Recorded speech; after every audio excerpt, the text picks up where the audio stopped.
ശാരീരിക പരിമിതികളെ അതിജീവിച്ച് CBSE പരീക്ഷയിൽ ഉജ്ജ്വല വിജയം സ്വന്തമാക്കി തൃശൂർ സ്വദേശി നിരഞ്ജൻ. തൃശൂർ കാഞ്ഞാണി ഭാരതീയ വിദ്യാഭവൻ സ്കൂളിലെ വിദ്യാർത്ഥിയാണ്. ചെസ്സിൽ ഫിഡെ റേറ്റിംഗിൽ സ്വന്തമാക്കിയിട്ടുള്ള നിരഞ്ജൻ സ്പോർട്സിലും ചെണ്ടമേളത്തിലും തൽപരനാണ്. ഉജ്ജ്വല വിജയം നേടിയ നിരഞ്ജനെ സ്കൂൾ മാനേജ്മെന്റും പ്രിൻസിപ്പളും അധ്യാപകരും വീട്ടിലെത്തി അനുമോദിച്ചു.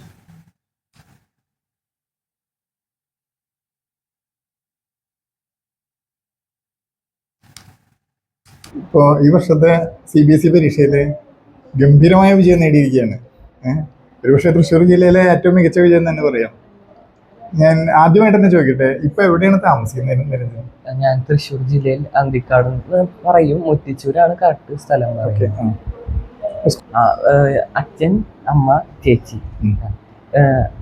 അമ്മയും ചേച്ചിയും ചാർട്ടേഡ് അക്കൗണ്ടന്റ് ആണ്. അവര് തൃശ്ശൂര്. ചേച്ചിയുടെ പേര്? ചേച്ചി ഇന്ദുലേഖ. ഇന്ദുലേഖ അതേ സ്കൂളിൽ തന്നെയാണ് പഠിച്ചത് അല്ലേ? ഓക്കെ. ഇന്ദുലേഖ ഇപ്പൊ എന്ത് ചെയ്യുന്നു? ചാർട്ടേഡ് അക്കൗണ്ടന്റ് ആണ്, അമ്മയുടെ കൂടെ പ്രാക്ടീസ് ചെയ്യുന്നു. ഓക്കെ. നിരഞ്ജന്റെ റിസൾട്ട് എന്തായിരുന്നു? റിസൾട്ട് എന്തൊക്കെയാണ്? എത്ര മാർക്കാണ് കിട്ടിയത്? എത്രയിലാണ് കിട്ടിയിരിക്കുന്നത് പറയാം? എനിക്ക് 597 ഔട്ട് ഓഫ് 600. ബെസ്റ്റ് 5 എടുക്കുമ്പോൾ 498 ഔട്ട് ഓഫ് 500. ഓക്കെ. അപ്പൊ 2 മാർക്കേ പോയിട്ടുള്ളൂ അല്ലേ? Very good. ഒന്നുകൂടി കൈവരാം. ഇനി ഇപ്പൊ ഇത്രയും നല്ലൊരു അന്തരീക്ഷത്തില് നല്ലൊരു സമയത്ത് നിൽക്കുമ്പോൾ എന്താണ് അടുത്ത ഫ്യൂച്ചർ പ്ലാനുകളെ പറ്റിയിട്ട് എന്താണ് പദ്ധതി? ഞാൻ എൻ്റെ നാച്ചുറൽ ഇൻക്ലിനേഷൻ അച്ഛനെയും അമ്മയുടെയും ചേച്ചിയുടെ ഒക്കെ പോലെ ചാർട്ടേഡ് അക്കൗണ്ടൻസ് ആ പാത്തിൽ പോകാനാണ് ഒരു ഇൻക്ലിനേഷൻ. പക്ഷെ തീരുമാനിക്കുന്നു. ഓക്കെ. ഇപ്പൊ റിസൾട്ട് വന്നല്ലേ ഉള്ളൂ അല്ലേ? സമയമുണ്ട്. ഓക്കെ. ഇതിന് പുറമെ ഇപ്പൊ പഠനത്തില് ഏറ്റവും മികച്ച രീതിയിലെത്തി. അപ്പൊ അതിന് പുറമെ മറ്റെന്തൊക്കെയാണ് ചെയ്തുകൊണ്ടിരിക്കുന്നത്? കുറെ കാര്യങ്ങൾ ചെയ്യുന്നുണ്ട് ഞാൻ കേട്ടു. ഇപ്പൊ എന്തൊക്കെയാണ്? തായമ്പക കൊട്ടും പഞ്ചാരി കൊട്ടും പിന്നെ തിമിലയും അരങ്ങേറ്റം കഴിഞ്ഞു ഈ കഴിഞ്ഞ നവംബറിൽ. ഓക്കെ. അപ്പൊ എവിടെയെങ്കിലും കൊട്ടിയിട്ടുണ്ടോ തായമ്പക? കൊട്ടാൻ പോവാറുണ്ട്. ഇപ്പോഴും പോവാറുണ്ടോ? റിസൾട്ട് വന്നു എനിക്ക് തായമ്പക ഉണ്ടായിരുന്നു. അപ്പൊ തായമ്പകയ്ക്ക് പോകാൻ ഇറങ്ങുന്ന സമയത്താണ് ശരിക്കും റിസൾട്ട് വന്നത്. ഓക്കെ. അപ്പൊ എത്ര വയസ്സ് തൊട്ടൊക്കെ കൊട്ടി തുടങ്ങിയിട്ടുണ്ട്? ഞാൻ 6 വയസ്സിലാണ് പഠിച്ചു തുടങ്ങി. തായമ്പക അല്ല, പഞ്ചാരി 6 വയസ്സിൽ അരങ്ങേറ്റം കഴിഞ്ഞു. 9 വയസ്സില് തായമ്പക അരങ്ങേറ്റം കഴിഞ്ഞു. പിന്നെ അതിനുശേഷം 10ാം ക്ലാസ്സിൽ പഠിക്കുമ്പോഴും പഠനത്തോടൊപ്പം തന്നെയാണ് ഇത് കൊണ്ടുപോയിക്കൊണ്ടിരിക്കുന്നത്. Very good. അപ്പൊ ഇനിയിപ്പോ ഇതിന് പുറമെ കൊട്ടും ഇതും കൊണ്ടുപോകാൻ തന്നെ വലിയ കാര്യമാണ്. പിന്നെന്താ ചെസ്സോ അങ്ങനെ എന്തൊക്കെയുണ്ട്? ചെസ്സും കൂടെ ഉണ്ട്. ഞാൻ പക്ഷെ 9ാം ക്ലാസ്സിന്റെ അവസാനത്തോടു കൂടി പതുക്കെ കുറച്ചു കാലം ഒന്ന് വിട്ടു നിന്നിരുന്നു. ഇപ്പൊ വീണ്ടും പതുക്കെ സ്റ്റാർട്ട് ചെയ്യുന്നു. ഓക്കെ. വേറെന്തൊക്കെയാണ് മറ്റെന്തെങ്കിലും കാര്യങ്ങളുണ്ട്? ഇപ്പൊ കുറെ കാര്യങ്ങളായില്ലേ ഇനി ചെയ്യുന്നുണ്ടെങ്കിൽ? പിന്നെ സ്കൂളില് ഇപ്പോ പ്രസംഗം, കവിത, റെസിറ്റേഷൻ അങ്ങനത്തെ സംഭവങ്ങൾ. പഠിച്ച സ്കൂളിനെ പറ്റി, അവിടുത്തെ അന്തരീക്ഷങ്ങളെ പറ്റി ഒന്ന് പറയാമോ? ഞാൻ പഠിച്ചത് കാഞ്ഞാണി ബോൺസിലാണ്. LKG തൊട്ട് 10th വരെ ഇപ്പോ ഇത് പഠിച്ചു വന്നത് അവിടെ. ഇന്ന് വരെ പഠിച്ചു വന്നത് അവിടെ തന്നെയാണ്. അപ്പോൾ അവിടുത്തെ അറ്റ്മോസ്ഫിയർ എന്ന് പറയുമ്പോൾ ഭയങ്കര സപ്പോർട്ടീവ് ആണ്. ശരിക്കും വാക്കുകളിൽ ഡിസ്ക്രൈബ് ചെയ്യാൻ പറ്റില്ല, അത്രയും നല്ല സ്കൂൾ തന്നെ പറയണോ.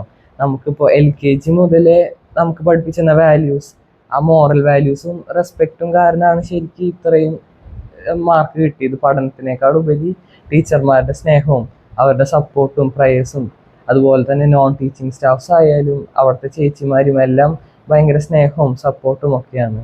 പിന്നെ ഇപ്പോൾ നമുക്ക് എന്നെ സംബന്ധിച്ചോളം എനിക്ക് എക്സാമിൻ്റെ സമയമായി കഴിഞ്ഞാൽ ബോർഡ് എക്സാമിന് ഉണ്ടായിരുന്നില്ല, ഒരു സംശയം എവിടെന്നെങ്കിലുമൊക്കെ പൊട്ടിമുളച്ച് വരും. അപ്പോൾ രാത്രി ആയാലും എപ്പോൾ വിളിച്ചാലും മെസ്സേജ് അയച്ചാലും ടീച്ചർമാർ പരിഭവം കാണിക്കുക ഒന്നുമില്ലാതെ എപ്പോഴും സപ്പോർട്ട് തന്നെയായിരുന്നു. പിന്നെ ടീച്ചർമാരും ഭയങ്കര ഹാർഡ് വർക്കിംഗ് ആയിരുന്നു. ഞങ്ങൾക്ക് നല്ല മെറ്റീരിയൽസ് തരും. അതുപോലെ തന്നെ ഇപ്പോൾ എക്സ്ട്രാ ബുക്സ് റെഫർ ചെയ്യാനൊക്കെ തന്നു വിടും. അങ്ങനെ പഠിക്കാൻ ആവശ്യമായ എല്ലാ മെറ്റീരിയൽസും സപ്പോർട്ടും എല്ലാം തന്നിരുന്നു. ഇപ്പോൾ ലേഖ ടീച്ചർ തന്നെ പ്രിൻസിപ്പൾ ആയിരുന്നിട്ടും ഞങ്ങൾ ഓരോരുത്തരുടെ കാര്യങ്ങളിലേക്കൊക്കെ ശ്രദ്ധ ചെലുത്താൻ നല്ല സപ്പോർട്ട് തന്നെ തന്നിട്ടുണ്ടായിരുന്നു. അപ്പൊ സ്കൂള് സപ്പോർട്ട് ചെയ്തത് വലിയ കാര്യമാണ്.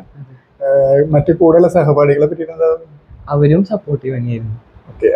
അവരെ കൊണ്ടും നല്ല സഹായം ഉണ്ടായിരുന്നു. ഗ്രൂപ്പായിട്ട് പഠിക്കുക അങ്ങനെയുള്ള കാര്യങ്ങൾ ഉണ്ടായിരുന്നില്ല. ഈ ചെറുപ്പം തൊട്ടേ ഇങ്ങനെ മാർക്ക് ഫസ്റ്റ് ആയിട്ട് നിന്നിരുന്നോ അതോ പിന്നീട് കയറി വന്നാണ്? 7ാം ക്ലാസ് തൊട്ട് നന്നായിട്ട് അപ്പോഴാണ് സ്കൂളിൽ ടോപ്പേഴ്സ് ബാഡ്ജ് കൊടുത്തു തുടങ്ങിയത്. ഓക്കെ. അപ്പോൾ സ്ഥിരമായി ടോപ്പേഴ്സ് ബാഡ്ജ് കിട്ടിക്കൊണ്ടിരിക്കുന്നത്. ഓക്കെ. പിന്നെ മറ്റ് ഈ സ്കൂളിലെ ആക്ടിവിറ്റീസിലൊക്കെ പങ്കെടുക്കാറുണ്ട്? മറ്റ് യൂത്ത് ഫെസ്റ്റിവലോ അല്ലെങ്കിൽ? LKG തൊട്ട് ഇപ്പൊ 10th വരെ ഞാൻ കലാപ്രതിഭ ആയിരുന്നു. അത്രയും ഗംഭീര പ്രതിഭയാണ്. പിന്നെ ബെസ്റ്റ് ആക്ടർ കിട്ടി ഈ വർഷം. അതെല്ലേ? പിന്നെ അത്യാവശ്യം പ്രൈസ് ഉണ്ടായിരുന്നു. ഓക്കെ. സഹോദരിക്ക് 9th വരെ പോയിരുന്നു, 2nd 3rd ഒക്കെ കിട്ടിയിട്ടുണ്ട് സ്റ്റേറ്റ് ലെവലും. എന്ത് ഐറ്റംസിലാണ്? ജില്ലാ ലെവല്, ഭവൻസ് ഫെസ്റ്റിന് മാത്രം സ്റ്റേറ്റ് ലെവലിൽ കിട്ടി. ഓക്കെ, അത് അഭിനന്ദനാർഹമാണ് ശരിക്കും. ശരിക്കും ടൈം ടേബിൾ ഒന്നും ഞാൻ പൊതുവെ ഉണ്ടാക്കാറില്ല. ഇങ്ങനെ ഫോൺ യൂസേജ് ഇല്ല, അപ്പൊ തന്നെ കുറെ ടൈം കിട്ടി. വലിയ കാര്യമാണ്. അപ്പൊ തന്നെ കൃത്യമായ ആൻസർ കിട്ടി കഴിഞ്ഞു. കാരണം പിന്നെ എനിക്ക് തോന്നുന്നു ഇപ്പൊ ഇങ്ങനെ പഠിക്കാനൊക്കെ പറ്റിയത് വേറെ ആക്ടിവിറ്റീസിലും ഇപ്പൊ കൊട്ടിൽ എൻഗേജ് ആയതുകൊണ്ടാവാം. കാരണം അതൊരു റിലാക്സേഷൻ ആണല്ലോ. ശരി. ഓക്കെ. എന്തായാലും ഈ ന്യൂ ജനറേഷനിലൊരു വേറിട്ട വ്യക്തിത്വമാണ്. കാരണം മൊബൈൽ യൂസ് ചെയ്യുന്നില്ല, കലാപരമായ മേഖലയിൽ വളരെ ഉന്നതിയിൽ നിൽക്കുന്നു എന്നുള്ളത് രണ്ടും വലിയ കാര്യമാണ്. ഇനി പഠനത്തോടൊപ്പം ഈ കലാപഠനങ്ങളും മുന്നോട്ട് കൊണ്ടുപോകാൻ തന്നെയാണോ പദ്ധതി? അതെ. ഇപ്പൊ ഭാവിയിൽ ആരാവണം, എങ്ങനെയാണെന്നാണ് ഉദ്ദേശം, താല്പര്യം? CA ആവാൻ തന്നെയാണ്. ചാടർക്കും തന്നെയാണോ? കലാരംഗത്ത് അങ്ങനെയൊന്നും സത്യം പറഞ്ഞ ആലോചിച്ചിട്ടില്ല. സന്തോഷമാണ്, കല സന്തോഷമാണ്. അതെ, തീർച്ചയായിട്ടും.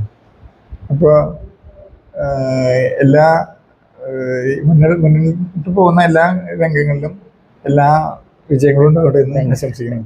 Thank you.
ഇതൊപ്പം തന്നെ ഒട്ടും ഗംഭീരമായിട്ട് തന്നെ ചെയ്യുന്നത്. ആരാണ് അത് പഠിപ്പിച്ചതൊക്കെ? എന്നെ പഠിപ്പിച്ചത് ചെറുശ്ശേരി ശ്രീകുമാർ മാഷാണ്. അദ്ദേഹം തുടക്കത്തിലെ അദ്ദേഹമാണ് പഠിപ്പിച്ചത്, ചെറുപ്പത്തിലെ? ഇപ്പോഴും അദ്ദേഹം തന്നെയാണ്. ഇത് കൂടെ ഇരിക്കുന്ന ക്ലാസ് ടീച്ചറാണ് അല്ലേ? ടീച്ചറെ ഇങ്ങോട്ട് പഠിപ്പിച്ചതാണോ അങ്ങോട്ട് പഠിപ്പിക്കുന്നതാണോ? ക്ലാസ്സിലെ ഏറ്റവും പ്രിയപ്പെട്ട വിദ്യാർത്ഥിയാണ്. നിരഞ്ജന്റെ ആ കഴിവും ആ മേളത്തോടുള്ള ഒരു സമീപനമൊക്കെ കണ്ടിട്ട് അദ്ദേഹത്തിൽ നിന്ന് പ്രചോദനം ഉൾക്കൊണ്ടിട്ടാണ് ഞാൻ പഠിച്ചത്. ഗംഭീരമായിരിക്കും. വളരെയധികം സന്തോഷവും നന്നായി.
നിരഞ്ജൻ മികച്ച വിജയം നേടിയിരിക്കുന്ന ഈ അവസരത്തില് അച്ഛൻ എന്താണ് പറയാനുള്ളത് അതിനെ പറ്റിയിട്ട്?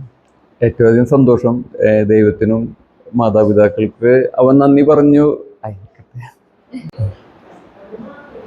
ഓക്കെ, നിരഞ്ജൻ ഈ മികച്ച വിജയം നേടിയിരിക്കുന്ന അവസ്ഥയിൽ എന്താണ് ഈ സന്തോഷത്തിനെ പറ്റിയിട്ട് കൂടുതൽ പറയാനുള്ളത് കുടുംബത്തിന്? എന്തായാലും സന്തോഷം. ആദ്യം തന്നെ ദൈവത്തിനും അവൻ്റെ ഗുരുനാഥന്മാർക്കും സ്കൂളിലെ എല്ലാ ടീച്ചേഴ്സിനും, കാരണം ചെറുപ്പം തൊട്ട് അവനെ സപ്പോർട്ട് ചെയ്തിട്ടുള്ള എല്ലാ ടീച്ചേഴ്സ്, അതുപോലെ സെക്രട്ടറി ആയാലും സ്കൂളിലെ എല്ലാ ഭാരവാഹികളും, അതുപോലെ നോൺ ടീച്ചിങ് സ്റ്റാഫ് എല്ലാവർക്കും ആദ്യം ഞാൻ നന്ദി പറയാം. കാരണം വെച്ച് കഴിഞ്ഞാൽ അവൻ എന്ത് മികച്ച വിജയം നേടാൻ പറ്റിയിട്ടുണ്ടെങ്കിലും അതിൻ്റെ ബേസ് കാര്യങ്ങളും സ്കൂളാണ്. ഞങ്ങൾ സാധാരണ അവൻ്റെ ഡേ ടു ഡേ പഠനങ്ങളിൽ അങ്ങനെ ഇടപെടുന്ന ആൾക്കാരല്ല. അപ്പോൾ എന്ത് വിജയം ഉണ്ടെങ്കിലും അതിന് ക്രെഡിറ്റ് സ്കൂളിനാണ് ഞങ്ങൾ കൊടുക്കുന്നത്. പിന്നെ ദൈവത്തിൻ്റെ ഒരു അനുഗ്രഹം, പിന്നെ സന്തോഷമാണ് ഏറ്റവും. പിന്നെ നിരഞ്ജൻ്റെ ഇപ്പോൾ ഈ വാർത്ത, അച്ഛനും അമ്മയും നിരഞ്ജൻ്റെ മാതാപിതാക്കൾ എന്ന് അറിയപ്പെടുമ്പോഴത്തെ ഞങ്ങൾക്കൊരു അഭിമാനമാണല്ലോ. അത് തന്നെയാണ് ഏറ്റവും വലിയ സന്തോഷം. ഈ കുറച്ച് പരിമിതികളുള്ള ഒരു വ്യക്തിയാണ് നിരഞ്ജൻ എന്ന് മനസ്സിലാക്കിയിട്ടുണ്ട്. എന്താണ് അതിനെപ്പറ്റി ഒന്ന് പറയാമോ? അത് ചെറുപ്പം മുതലേ അവന് കയ്യിൻ്റെ ഒരു ചെറിയ ഒരു പ്രശ്നം ഉണ്ടെങ്കിലും അത് ഒരു പരിമിതിയായിട്ട് ഞങ്ങൾക്കോ അവനോ തോന്നിയിട്ടില്ല.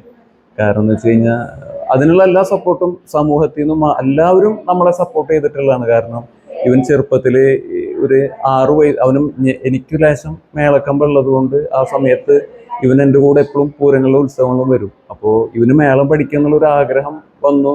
അപ്പോൾ നമ്മളുടെ ഇവിടെ ഞങ്ങളുടെ അടുത്ത് മുറ്റിച്ചൂർ സരസ്വതി വിദ്യാനികേതനിൽ വാദ്യം പഠിപ്പിക്കുന്നുണ്ടായിരുന്നു. ആ ഫസ്റ്റ് ബാച്ച് അപ്പോൾ തുടങ്ങിയിട്ടുള്ളത്. എൻ്റെ 6 വയസ്സിലാണ് ഫസ്റ്റ് ബാച്ചിൻ്റെ അരങ്ങേറ്റം കഴിയണത്. ആ സമയത്ത് ഇവനും പഠിക്കുക എന്നുള്ള മോഹം പറഞ്ഞു. അപ്പോൾ ഇവൻ അന്ന് ഈ ചെറിയ കുട്ടി, ഇവൻ്റെ കയ്യിൻ്റെ അവസ്ഥ ഇപ്പം എങ്ങനെയാണെങ്കിൽ ചെറുപ്പത്തിൽ എങ്ങനെയാണെന്ന് അറിയാമല്ലോ. അപ്പോൾ അത് എങ്ങനെയാവും എന്താവും എന്നുള്ളൊരു ടെൻഷൻ നമുക്ക് തോന്നിയിരുന്നു. പക്ഷെ നമ്മുടെ ചെറുശ്ശേരി ശ്രീകുമാറാണ് ഇവൻ്റെ ഗുരുനാഥൻ. പക്ഷെ അവരുടെയും അദ്ദേഹത്തിൻ്റെ അമ്മാവൻ ചെറുശ്ശേരി കുട്ടന്മാരാർ ആണ് അവിടെ ആ സമയത്ത് ഉണ്ടായിരുന്നു. അദ്ദേഹം പറഞ്ഞു അവനെ കൊണ്ട് പറ്റും, നടക്കട്ടെ, തുടരട്ടെ എന്ന് പറഞ്ഞു, തുടങ്ങട്ടെ എന്ന് പറഞ്ഞു. ആ ഒരു വാക്കിൻ്റെ പുറത്താണ് നമ്മൾ അവനെ കൊണ്ട്, അവൻ കൊട്ട് പഠിക്കുന്നത് തന്നെ. അവന് മോഹമുണ്ട്, പക്ഷെ നമുക്ക് ഇവനെ പറ്റൂല നമുക്കറിയില്ല. കാരണം നമ്മൾ കൊട്ട് ഇഷ്ടമുണ്ടെന്നല്ലാണ്ട് നമ്മൾ കൊട്ടിനെ പറ്റിയിട്ടോ കാര്യങ്ങളോ നമുക്ക് ആധികാരികമായിട്ടൊന്നും അറിയില്ല. മേളം ഇഷ്ടമാണ്, കേൾക്കാൻ പോകും, അത്രേ ഉള്ളൂ. പക്ഷെ അദ്ദേഹം അത് തുടങ്ങട്ടെ എന്നുള്ള ഒരു വാക്കിലാണ് തുടങ്ങിയത്. പക്ഷെ അവൻ മേളം പഠിച്ചത് സ്വാഭാവികമായിട്ടും അവൻ്റെ കോൺഫിഡൻസ് കൂട്ടിയിട്ടുണ്ടാവും. അവൻ അരങ്ങേറ്റം കഴിഞ്ഞതോടുകൂടി എല്ലാ മാധ്യമങ്ങളും അവനെ നന്നായി സപ്പോർട്ട് ചെയ്തു. വാർത്തകളിൽ വന്നു, ടി വിയിൽ വന്നു. സ്വാഭാവികമായിട്ട് അത് അവൻ്റെ കോൺഫിഡൻസ് കൂട്ടിയിട്ടുണ്ടാവാം. അപ്പോൾ ആ ഒരു മേള പഠനം അവനെ വളരെയധികം അവൻ്റെ ഈവൻ പഠനത്തിലെ ടെൻഷൻ വരുമ്പോൾ പോലും അവൻ 2 മിനിറ്റ് കൊട്ടിക്കഴിഞ്ഞാൽ അവൻ റിലാക്സ് ആവും. അപ്പോൾ അവനതൊരു വലിയ ഗുണം ചെയ്തു മേള പഠനം. പിന്നെ അവൻ ക്രമേണ ചെസ്സിലേക്കും മറ്റേലേക്കൊക്കെ പിന്നെ കടന്നു. കോവിഡ് കാലം വന്നതോടുകൂടി എന്ത് ചെയ്യും എന്നറിയാണ്ടിരിക്കുമ്പോൾ, അല്ലെങ്കിൽ പുറത്തു പോയി പന്ത് കളിക്കലും കാര്യങ്ങളൊക്കെ ഉണ്ടായിരുന്നു. അതില്ല എന്ന് കണ്ടപ്പോൾ കോവിഡ് കാലത്ത് ആൾ ചെസ്സിലേക്ക് കടന്നു. ചെസ്സിൽ ഫെഡറേറ്റും കിട്ടി. എവിടെ പോയാലും ആളൊന്ന് പരിശ്രമിക്കുന്നുള്ളതുകൊണ്ട് നമുക്കും സന്തോഷം. അതിൻ്റെ എല്ലാ നേട്ടങ്ങളും നമുക്ക് സന്തോഷമാണ്. സാറ് കോസ്റ്റ് അക്കൗണ്ടന്റ് ആണ് അല്ലേ? ഞാൻ പാസ്സായിട്ടില്ല. ഞാൻ കോസ്റ്റ് അക്കൗണ്ട് ഇന്റർമീഡിയറ്റ് കഴിഞ്ഞിട്ടുള്ളൂ. വൈഫും മകളും ചാർട്ടർ അക്കൗണ്ടന്റ്. ഞങ്ങൾ ഒരുമിച്ച് ഇപ്പോൾ ഒരു പ്രാക്ടീസിംഗ് ആണോ രണ്ടുപേരും? എവിടെയാണ് മാഡം എന്താണ് ചെയ്യുന്നത്? ഞാൻ തൃശ്ശൂർ പ്രാക്ടീസ് ചെയ്യാണ്. ചാർട്ടേഡ് അക്കൗണ്ടന്റ് ആണ്. മോളും CA ആണ്. ഞങ്ങൾ തൃശ്ശൂർ പാട്രാക്കിൽ ബിന്ദു എൻകോ എന്നുള്ള സ്ഥാപനം നടത്തി വരുന്നു. നിരഞ്ജൻ ഒരു കാര്യം പറഞ്ഞു, സാധാരണ കുട്ടികൾ പറയാത്തൊരു കാര്യമാണ്. മൊബൈലിൽ നിന്ന് ഒരു വിമോചനായിട്ടുള്ള, അല്ലെങ്കിൽ മൊബൈലിൽ താല്പര്യം ഇല്ലാത്ത ഒരാളാണ്. തീർച്ചയായിട്ടും അങ്ങനെ തന്നെയാണ്. കാരണം ഈ പുറത്ത് ചെസ്സിനും ഇതിനൊക്കെ പോകുമ്പോൾ നമ്മളൊരു ചെറിയൊരു മൊബൈൽ, ഒരു പഴയ മൊബൈൽ അവന് കൊടുത്തിരുന്നു വിളിക്കാനോ ഇതായിട്ട്. പക്ഷെ അവൻ അത് യൂസ് ചെയ്യൽ വളരെ കുറവാണ്. ആ നമ്പർ പോലും ഒരാൾക്കും കൊടുക്കില്ല അവൻ. കാരണം അവനെ അതിൽ ആരും വിളിക്കണതോ അങ്ങനെ അവന് ഇഷ്ടമല്ല. ആ ഒരു സോഷ്യൽ മീഡിയയിലെ ആക്ടിവിറ്റീസ് അവന് തീരെ താല്പര്യം കുറവാണ്. അപ്പൊ എന്തെങ്കിലും ഉണ്ടെങ്കിൽ എൻ്റെയോ അച്ഛൻ്റെയോ ഫോണിൽ നിന്നാണ് എല്ലാ കമ്മ്യൂണിക്കേഷനും. അവന് വേണ്ടതും കൂടി അവൻ ചെയ്യുക അതെന്നാണ്. ആ ഫോൺ തീരെ ഉപയോഗിക്കാറില്ല. അവൻ്റെ ആവശ്യമുള്ള കാര്യങ്ങൾ അവൻ നോക്കും. ചെസ്സിന്റെ കാര്യങ്ങളോ അല്ലെങ്കിൽ പഠിക്കാനുള്ള കാര്യങ്ങളോ നോക്കില്ല എന്നല്ല, പക്ഷെ അവന് വേണ്ട കാര്യങ്ങൾ മാത്രം. അതിലൊരു സമയം ചെലവഴിക്കലില്ല. ചേച്ചിക്ക് എന്താണ് പറയാനുള്ളത്? ഭയങ്കര സന്തോഷമുണ്ട്, അഭിമാനമുണ്ട്. ഞാൻ സ്കൂളിൽ പഠിച്ചിരുന്ന സമയത്ത് എല്ലാവരും ഇന്ദുലേഖയുടെ അനിയനാണ് അവനെ പറഞ്ഞിരുന്നത്. പക്ഷെ ഇപ്പൊ നാട്ടിൽ മുഴുവൻ, അല്ലെങ്കിൽ ഓൾമോസ്റ്റ് എല്ലാവരും ഞാൻ അറിയപ്പെടുന്നത് നിരഞ്ജന്റെ ചേച്ചി എന്നുള്ളതിലാണ്. അത് കേൾക്കുമ്പോൾ ഭയങ്കര സന്തോഷമാണ്, അഭിമാനമാണ്. പിന്നെ അവൻ അത്ര ഹാർഡ് വർക്ക് ചെയ്തിട്ടുണ്ട്. ഈ പ്രായത്തിൽ സാധാരണ കുട്ടികൾ ചെയ്യുന്നതിനേക്കാൾ ഹാർഡ് വർക്ക് അവൻ ചെയ്തിട്ടുണ്ട്. വളരെ ഹാർഡ് വർക്കിംഗ് ആണ്. അപ്പൊ അതിനുള്ള റിസൾട്ട് അവന് കിട്ടി എന്നുള്ളതിൽ ഭയങ്കര സന്തോഷം. എന്തായാലും സന്തോഷമുള്ള ഒരു കുടുംബം, എല്ലാവരും നല്ല എഡ്യൂക്കേഷനോടുകൂടി മുന്നോട്ട് പോയിക്കൊണ്ടിരിക്കുകയാണ്, മകനെ സപ്പോർട്ട് ചെയ്തുകൊണ്ടിരിക്കുന്നതെന്ന് അറിയുന്നതിൽ വളരെ സന്തോഷം. അമ്മയ്ക്ക് എന്താണ് പറയാനുള്ളത്? അവന്റെ വിജയത്തിൽ എന്താ പറയാനുള്ളത്? സന്തോഷം. പ്രതീക്ഷിച്ചിരുന്നോ? പ്രതീക്ഷിച്ചിരുന്നു. അല്ലേ? മെഡിക്കലാണെന്ന് അറിയാം. പഠിക്കുന്ന സമയത്ത് തന്നെ എനിക്കറിയാം അവന് നല്ല മാർക്ക് കിട്ടുന്നു. ഇത്രയും തന്നെ പ്രതീക്ഷിച്ചില്ല എങ്കിലും സന്തോഷം. നിരഞ്ജന്റെ ഒരു സൂപ്പർ വിജയം സ്കൂളിന് അഭിമാനം ഉണ്ടായിരിക്കും. എന്താണ് പ്രിൻസിപ്പൽ എന്നുള്ള രീതിയിൽ പറയാനുള്ളത്? അഭിമാനം, സന്തോഷം. ഒരു ടീച്ചർ എന്ന നിലയിൽ എന്താ പറയേണ്ടതെന്ന് പോലും അറിയാത്ത അത്രയും ഒരു സന്തോഷമാണ് മനസ്സിൽ തോന്നിയിട്ടുള്ളത്. നമ്മൾ ഇത്രയും നാളും ചെയ്തതിൽ നമുക്ക് എന്തോ തിരിച്ചു കിട്ടിയ ഒരു അഭിമാനമാണ് ഇപ്പൊ എനിക്ക് തോന്നിയിട്ടുള്ളത്. കാരണം ടീച്ചർമാർക്ക് അവനവന്റെ കുട്ടികൾ ഇങ്ങനെ ഉന്നത വിജയം നേടുമ്പോൾ ഉണ്ടാവുന്ന ഒരു സന്തോഷം, ആ സന്തോഷം നമ്മുടെ കണ്ണുകളിലൂടെ സങ്കടവും സന്തോഷവും ഒരുമിച്ച് വരുന്ന പോലെയാണ് നമുക്ക് ഫീൽ ചെയ്യുക. അത്രമാത്രം പറഞ്ഞറിയിക്കാൻ പറ്റാത്തൊരു സന്തോഷമാണ്. നിരഞ്ജന് തീർച്ചയായിട്ടും ഞാനിത് പ്രതീക്ഷിച്ചിരുന്നു. കാരണം hard working and dedication, time management, ഇത് മൂന്നും ഒത്തിണങ്ങിയ ഒരു കുട്ടിയായിരുന്നു നിരഞ്ജൻ. സദാസമയം പഠിക്കണ കാര്യങ്ങളെ കുറിച്ച് ചോദിച്ചും ബാക്കിയുള്ള കാര്യങ്ങളെ കുറിച്ച് സംശയങ്ങളൊക്കെ എന്താ പറയാ നമ്മുടെ അടുത്ത് വന്ന് എല്ലാ കാര്യങ്ങളെ കുറിച്ച് നമ്മളോട് ഡിസ്കസ് ചെയ്ത് ടീച്ചറെ ഇങ്ങനെ പഠിച്ചാൽ മതിയില്ലേ, ഇത് ചെയ്താൽ മതിയോ എന്നൊക്കെ ചോദിച്ച് അതേ രീതിയിൽ പഠിച്ചു പോയതിന്റെ മാത്രം റിസൾട്ടാണ് നിരഞ്ജന് കിട്ടിയിട്ടുള്ളത്. വളരെ സന്തോഷമാണ്. മറ്റ് പുതുതലമുറയ്ക്കുള്ള ഒരു സന്ദേശം കൂടിയാണ് നിരഞ്ജൻ നൽകിയിരിക്കുന്നത്. മൊബൈൽ യൂസേജ് കുറച്ച് കഴിഞ്ഞാൽ നമുക്ക് പഠനത്തിൽ ഏത് നിലവാരത്തിൽ വരെ എത്താൻ പറ്റും എന്നുള്ളത് നിരഞ്ജൻ പ്രൂവ് ചെയ്ത് കഴിഞ്ഞു. അതിനെപ്പറ്റി ടീച്ചർക്ക് എന്താ പറയാനുള്ളത്? മൊബൈൽ യൂസേജ് എന്താ പറയാ പൂർണ്ണമായിട്ട് Niranjan ഒഴിവാക്കിയിട്ടില്ല.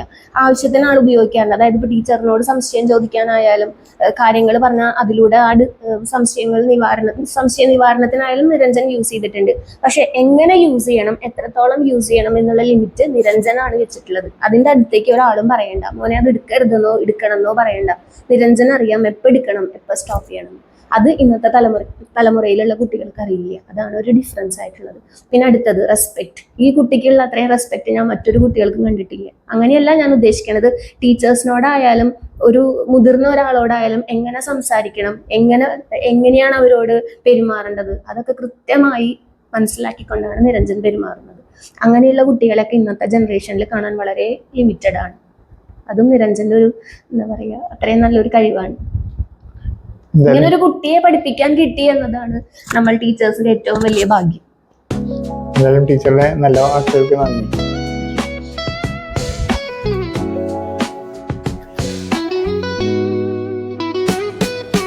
Concrete dreams where the neon glows. Every block tells a tale the whole city knows. Rhythms in the shadows where the cold wind blows. Life's a gamble on these streets, anything goes. Boom bap echoes through the alleys at night. Soulful samples lift the darkness to light. Deep kicks pounds like a heartbeat fight. These gritty vibes keep my story in sight.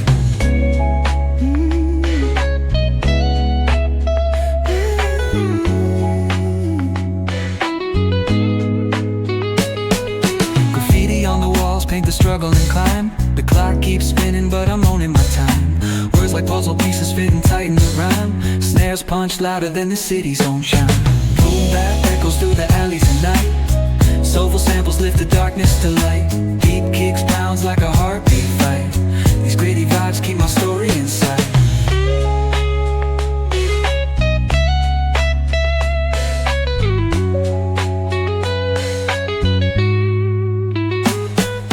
Street lights flicker on this endless trail. Each corner whispers a hero fell. Smooth flow cutting through the urban scale, where truths are spoken and tales unveiled. Boom bap echoes through the alleys at night.